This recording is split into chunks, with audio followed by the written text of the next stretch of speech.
E aí? Tá vendo nessa tela? Política internacional. O mundo não ficou parado. O mundo não ficou assistindo a tudo isso acontecer sem nenhuma reação. Na verdade, se nós formos buscar histórico ambiental, principalmente depois da Segunda Guerra Mundial, você vai ter publicações, reuniões, congressos, conferências internacionais que vão discutindo a problemática ambiental. É fato que a velocidade dos efeitos negativos tem sido bem maior que a velocidade das ações e atitudes, porque realmente a reconstrução, a recuperação toma muito tempo, mas não existe omissão.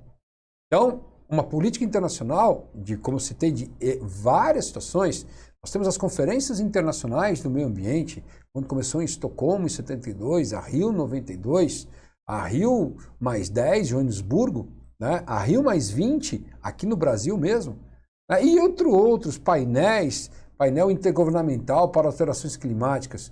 A gente vai ficar aqui listando várias reuniões.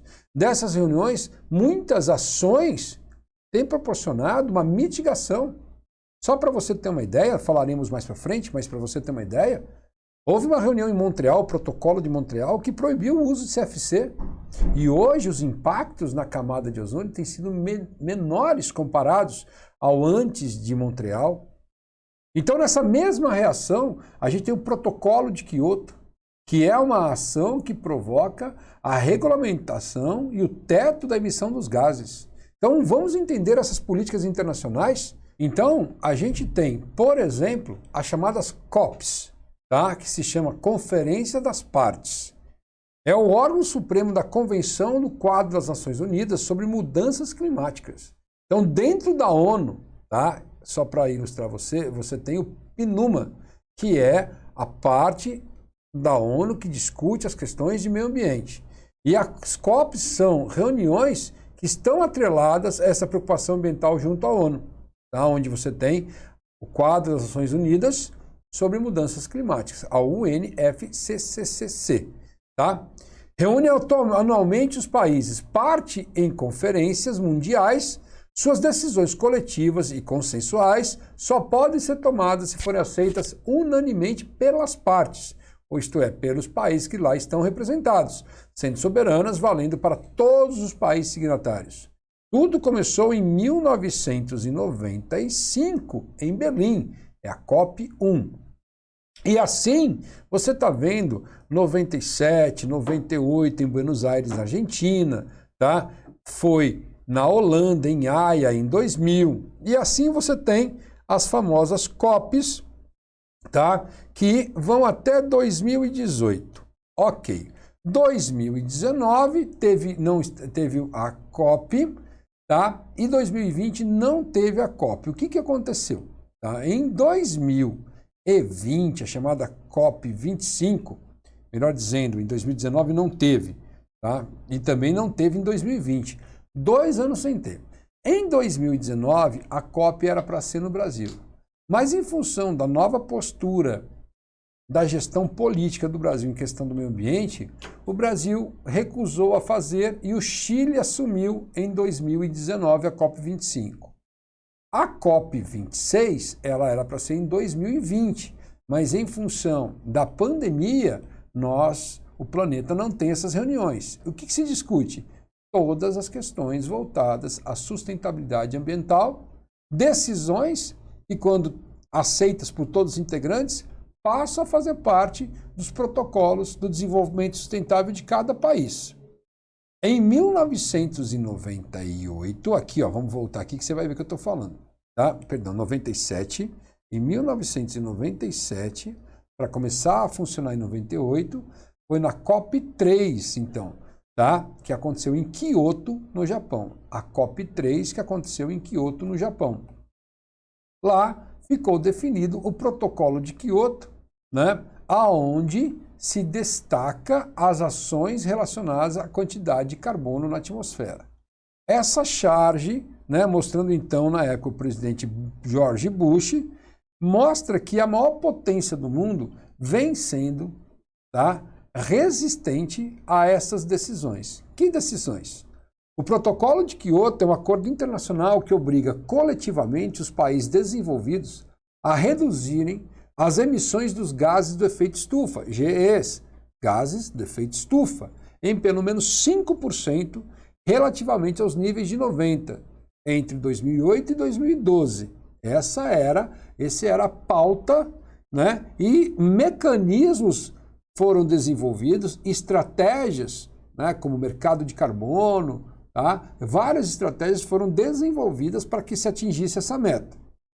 Aberto para assinatura em março de 98, entra em vigor 90 dias após a ratificação por parte de mais 55 dos 84 signatários.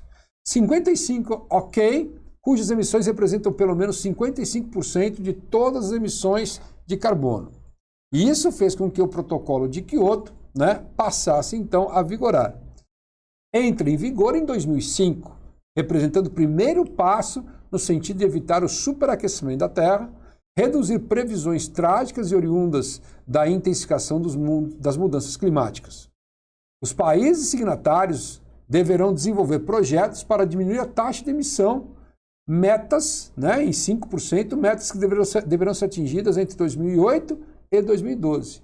Então existem estratégias como o uso de filtros, o aumento das energias renováveis, a preservação de áreas verdes. Existem várias estratégias técnicas para proporcionar a redução em 5%. O protocolo, então, visa abrandar a emissão de gases pelos países em desenvolvimento, com a utilização de investimento em tecnologia limpa, florestamento e reflorestamento que geram créditos de carbono. Esses podem ser comprados pelos países industrializados e, assim, o país que polui paga aos países que não poluem o chamado crédito de carbono. Cria-se um mercado. Eu tenho uma floresta, né? Eu certifico essa floresta como uma sequestradora de carbono e ela vale tantos $1.000. Existe uma moeda para isso e assim esse valor é negociado, tá, lá no mercado de crédito de carbono, tá bom? Então, as alterações, né, climáticas no protocolo de Quioto visualiza a diminuir a emissão desses 6 gases, o dióxido de carbono, o metano. Então, por exemplo, em São Paulo, foi construído um aterro sanitário e todo o gás metano foi capturado e transformado em biogás para abastecer a população em volta. Esse aterro, que fica na margem da rodovia Bandeirantes, na verdade, virou uma usina de biogás. O metano que era produzido e emitido para a atmosfera, ele é todo canalizado, graças à engenharia, e distribuído como fonte de energia. Entra, né, como a certificação de redução de carbono, diminuição da emissão de metano, o óxido nitroso, o hidroxifluorocarbonetos, tá? Os perfluorcarbonetos e os hexafluorosulfúrico, sendo as reduções dos gases individualmente avaliadas em unidades de CO2 equivalente. O compromisso de redução de cada país deve ser alcançado entre 2008 e 2012. Prevê a possibilidade de sanções pelo incumprimento. Então, né, claro que estamos falando de cerca de 8, 9 anos atrás. Alguns países cumpriram, outros não atingiram, mas sempre há uma busca para isso, né? Os países e o compromisso do protocolo de Quioto. Então, o que nós temos aí? Verde, concordam com o protocolo, o Brasil faz parte dele, tá? Amarelo, ratificaram, mas ainda não cumprem o acordo. Você vê que aí em destaque ao sul aqui a região do Cazaquistão, tá? No centro da Ásia, ok? Cinza, não assumiram nenhuma posição, é a Somália, o Afeganistão, tá? Saara Ocidental, países de pouca representatividade. E o mais importante, por isso que nós colocamos a imagem do Bush, presidente americano, desprezando o protocolo de Quioto, que os Estados Unidos, um dos maiores contribuintes para a emissão e poluição atmosférica, não vem cumprindo. Isso é o que vem dando, né, dificuldades desse processo. O mercado de carbono, então, aquilo que eu citei, a comercialização dos créditos de carbono devem ocorrer nas bolsas de valores a fim de que os países possam cumprir suas metas de redução estabelecidas no protocolo. Então, se a Alemanha ela não consegue atingir, ela precisa mais uma quantidade de redução, ela vai e compra do Brasil aqueles créditos que são créditos homologados, tá? Numa floresta que está intacta. Quer dizer, existe, na verdade, a coisa não é muito simples, mas ela tem todo um protocolo internacional para que se certifique e comercialize isso, tá? Estima-se que o preço da tonelada de carbono no mercado pós-Kyoto é entre 4 a 12 dólares por tonelada de CO2. O Banco Mundial estima o valor dos créditos de carbono dos gases do efeito estufa entre 5 e 12 dólares a tonelada de carbono reduzido.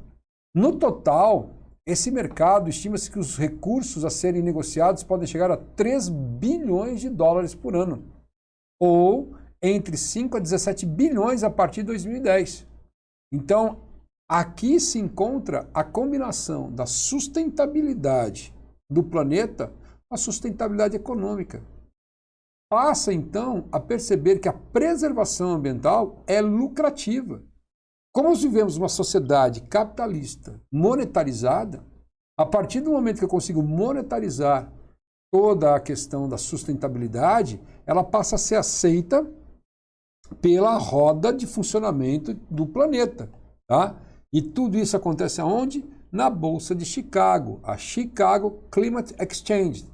É em Chicago que se negocia todo esse processo no mercado de carbono e segue os critérios do protocolo. O mercado de carbono, o protocolo de Kyoto, sofre muitas resistências.